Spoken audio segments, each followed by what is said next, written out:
আসসালামু আলাইকুম রহমতুল্লাহ। নবী মোহাম্মদ সাল্লাল্লাহু আলাইহি সাল্লামের বাবা এবং মাকে তারা মারা গিয়েছেন। মারা যাওয়ার পরে পুনরায় আবার রসুল সাল্লাল্লাহু আলাইহি সাল্লাম আল্লাহর কাছে দোয়া করেন। দোয়া করার কারণে আল্লাহ রসুল সাল্লাল্লাহু আলাইহি সাল্লামের মা আমেনা এবং বাবা আবদুল্লাহকে পুনরায় জীবিত করা হয়। এরপরে তারা উভয়ই আল্লাহ নবী সাল্লাল্লাহু আলাইহি সাল্লামের হাতে ইসলাম গ্রহণ করেন। তারপরে তারা আবার মারা যান এবং তাদেরকে আবার কবরস্থ করা হয়। তো এটা এনায়েতুল্লাহ আব্বাসী সাহেব তিনি একাধিকবার বলেছেন এবং তিনি বলেছেন যে এই বর্ণনাটা ইমাম বাইহাকির দালাইলুন নুবুওয়াতে আছে। তো এইরকম কিছু রেওয়ায়েত পাওয়া যায়। এই রেওয়ায়েতের ব্যাপারে আমি ইমাম ইবনুল জাওজি রাহিমাহুল্লাহর মন্তব্য শোনাবো।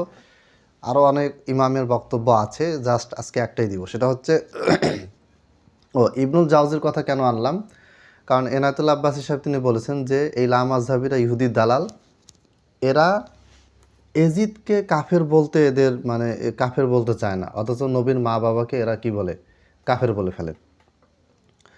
তো ইমাম ইবনুল জাওজি রাহিমাহুল্লাহ তিনি বলেছেন যে হাজা হাদিসুন মাউদুউন বিলা শাক্কিন, এই হাদিসটা নিঃসন্দেহে মাউজু, বানোয়াট।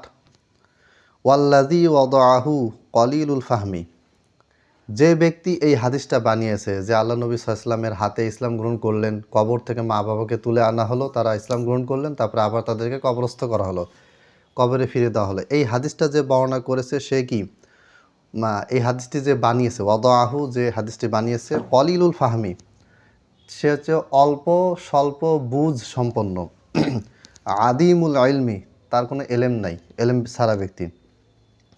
কেননা লাউকান লাহু ইলমুন, যদি সেই ব্যক্তির এলেম থাকতো যে এই হাদিসটা বানিয়েছে, লা আলিমা, তাহলে অবশ্যই সে জানতো, আন্নামান মাতা কাফিরন লা ইয়ানফাউহু আই ইউমিনা বা'দা রাজআহ, কারণ যে ব্যক্তি কাফের অবস্থায় মারা গিয়েছে তাকে ফেরত আনার পরে সে যদি আবার ইমান আনেও, তাহলে সেটি তার পুনরায় ইমান আনা, জীবিত হওয়ার পরে বা পৃথিবীতে ফিরে আসার পরে সে যে ইমান আনলো, এই ইমান আনাটা কোনো কাজেই আসবে না।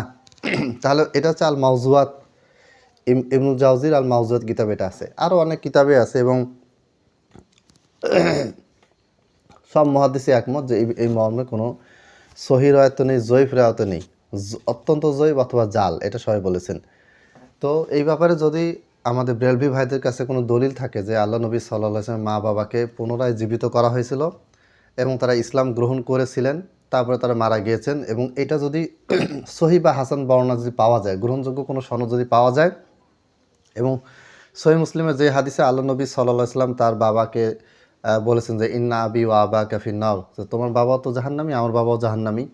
তো এরপর তিনি তার মাকে বলেছেন ওয়াহিয়া মুশরিকা। এইরকম যে বর্ণনাগুলি আছে, এগুলিকে কেউ যদি মানসুখ প্রমাণ করতে পারেন, তাহলে ইনশাআল্লাহ আমি আহলে হাদিসের বাচ্চা, আহলে হাদিসের সন্তান, আমি ওয়াদা দিচ্ছি, আমি এরপরে প্রচার করব যে আল্লাহ নবী সাল্লাল্লাহু আলাইহি ওয়াসাল্লামের বাবা মাকে জীবিত করা হয়েছিল এবং তারা কি হয়েছে, তারা ইসলাম গ্রহণ করেছে, অতএব তারা মুসলিম, তাদেরকে কাফের বলা যাবে না।